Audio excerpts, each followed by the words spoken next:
Welcome to the Develop Yourself podcast, where we teach you everything you need to land your first job as a software developer by learning to develop yourself, your skills, your network, and more.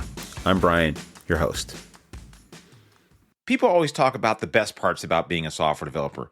Big bag, flexible schedule, working on really cool technology.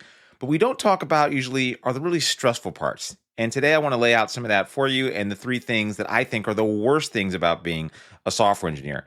If you're watching this on the day it's released, then it's Labor Day. Happy Labor Day. And honestly, I needed this day off because I am feeling pretty burned out.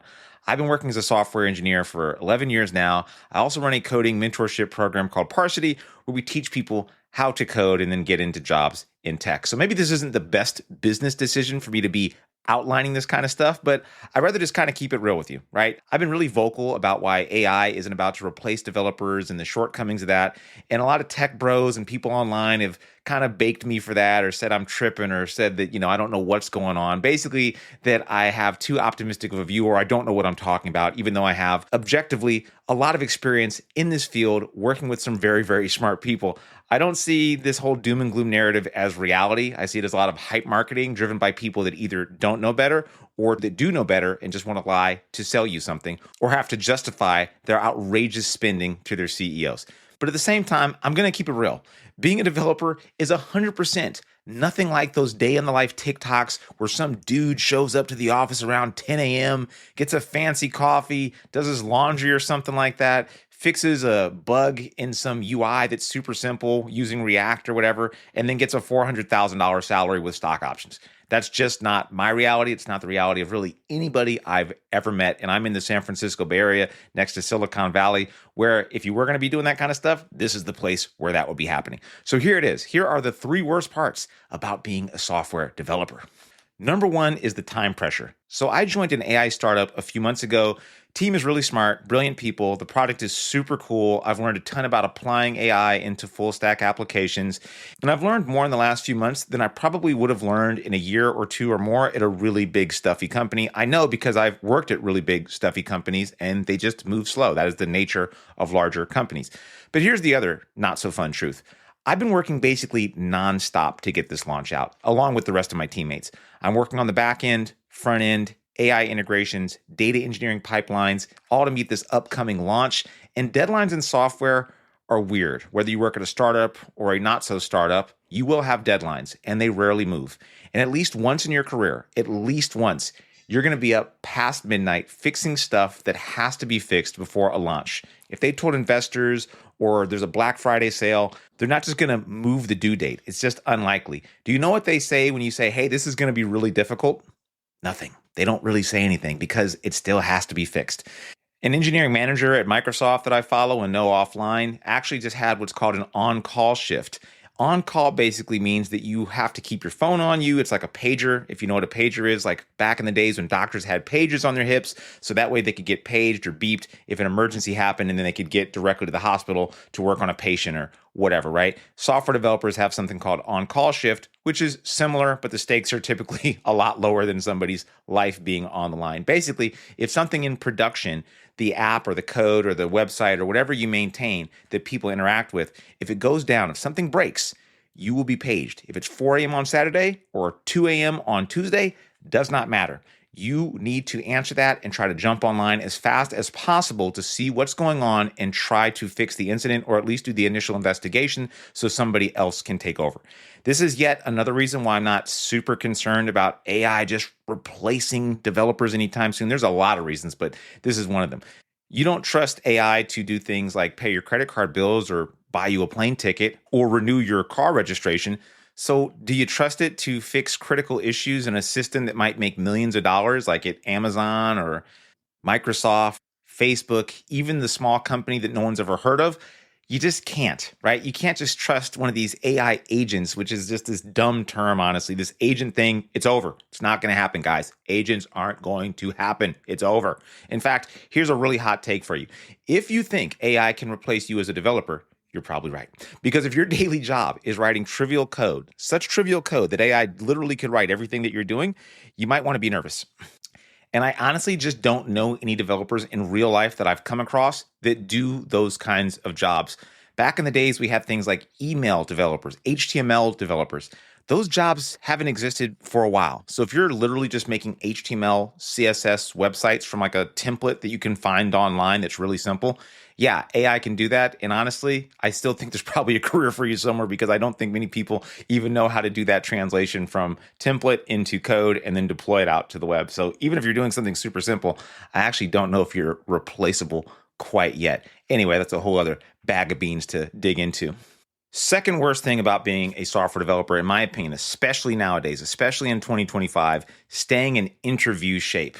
Here's another brutal, not so fun truth. Whether or not AI takes your job doesn't even matter anymore. Companies have already told investors that it will, which means basically layoffs and efficiency gains are now baked into the earnings reports, right? Not like tariffs or economic instability or high interest rates have anything to do with all these layoffs. No, it's because AI is replacing developers, making them more efficient.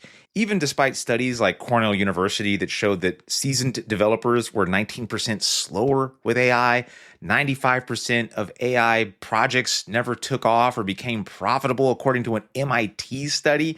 But yet, they're able to replace so many developers to be efficient. Of course, who wouldn't trust these CEOs telling us this stuff at quarterly earnings reports? Makes total sense. Anyway, it doesn't even matter anymore because your job is at stake. Stability was always a myth, but nowadays it's even less stable than it's ever been, right? I've gone through 6, 7 jobs at this point, and so I honestly stay in interview shape year round, and I suggest you do the same. It may not be fun, but I suggest you do what I do to make sure I'm not scrambling to find work or scrambling to study for interviews when and if I need to. You have to stay in interview shape year round. So I interview once every 6 months, not because I'm just trying to job hop all the time, because honestly, that's really, really stressful. Trust me, I've done it. It is not fun. It's actually more advantageous and better for your mental health to stay at the same job for a while. But nothing is really scarier than being out of a job and also being really rusty in interviewing when you need a job.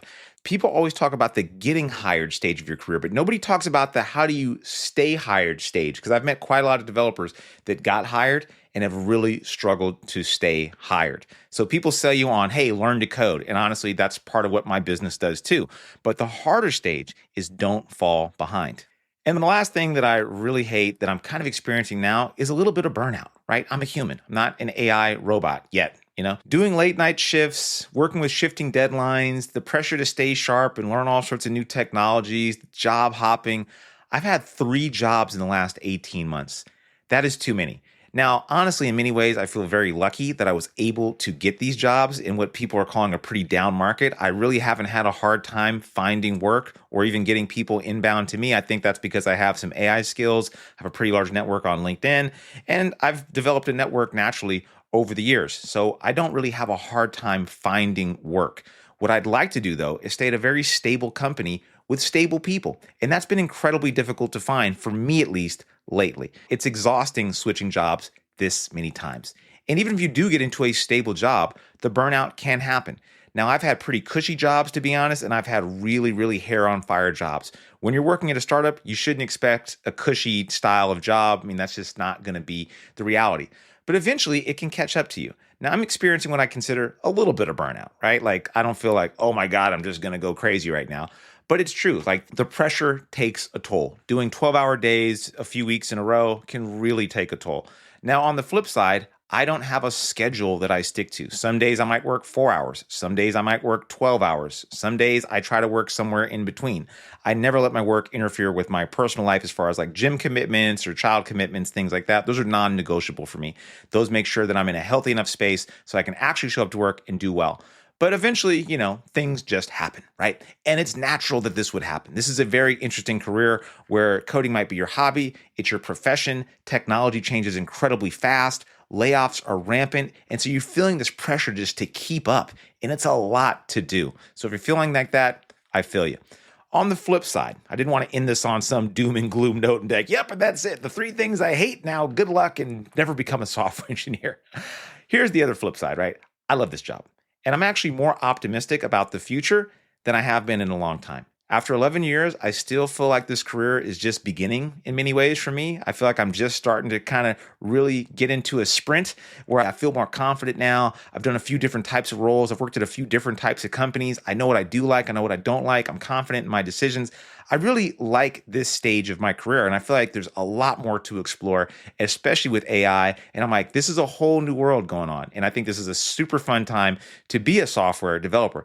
And I do get to work with really, really smart people. I enjoy what I do. If you don't enjoy what you do, though, I don't think you're ever going to enjoy this career, despite how much money you could make. You could make $500,000, but if you're barely able to keep up and you're sweating bullets and you have no desire to keep up with technology, so it feels like a chore, like you're always studying for some test or something like that, that would feel awful. I definitely don't feel like that. And so if you're asking yourself, is this career for me? I really strongly suggest you consider both sides, the excitement and the grind. And lastly, I just want to talk really briefly about where Parsity is going, because AI obviously is not going anywhere. We're making a really big pivot into full stack with AI, not in some gimmicky prompt engineering way. We're focusing on the actual hardcore stuff that is going to make you valuable as a software engineer and also get you paid, right? Vector databases, retrieval augmented generation, professional grade AI integration. I'm seeing the change in real time where I'm working and with people that are in my circle. This is the future of software development. At the very least, you need to understand how to integrate AI and large language models into your full stack web apps. That to me is a bare minimum. More and more companies are either expecting you to know how to do this or looking for talent that knows how to implement things like retrieval augmented generation and use vector databases. We're at such the beginning stages of this kind of stuff that it's not even on the radar for a lot of software developers or boot camps out there. And I don't even think either they don't know or they don't care and they're waiting to see how this plays out. I know how this is going to play out. I feel super confident that this is going to play out, that people that are getting early in on this, like cloud computing or like React, they are going to be the winners, which is exactly why we're teaching this stuff at Parsity. Anyway, didn't want to make this a big old pitch for Parsity, but probably a really good time to join. I'm super excited about this stuff. I'm making the curriculum as we speak based on my actual experience building these things, production grade systems for 2 companies so far. So I just can't wait to share this with you at some point, whether it's going to be through Parsity or maybe be through a standalone course. Anyway, I hope you're enjoying your Labor Day. I hope you're not feeling too burned out, but if you are, I hope you take the time to recover, unwind, maybe with a nice book or a glass of wine or a 40 ounce of Old English, whatever floats your boat. Maybe it's solving some LeetCode easies. No judgment, right? No judgment. Maybe a little bit of judgment. Not too much, though. Anyway, hope that's helpful. See you around. That'll do it for today's episode of the Develop Yourself podcast. If you're serious about switching careers and becoming a software developer and want to work directly with me and my team, go to parsity.io. And if you want more information, feel free to schedule a chat by just clicking the link in the show notes. See you next week.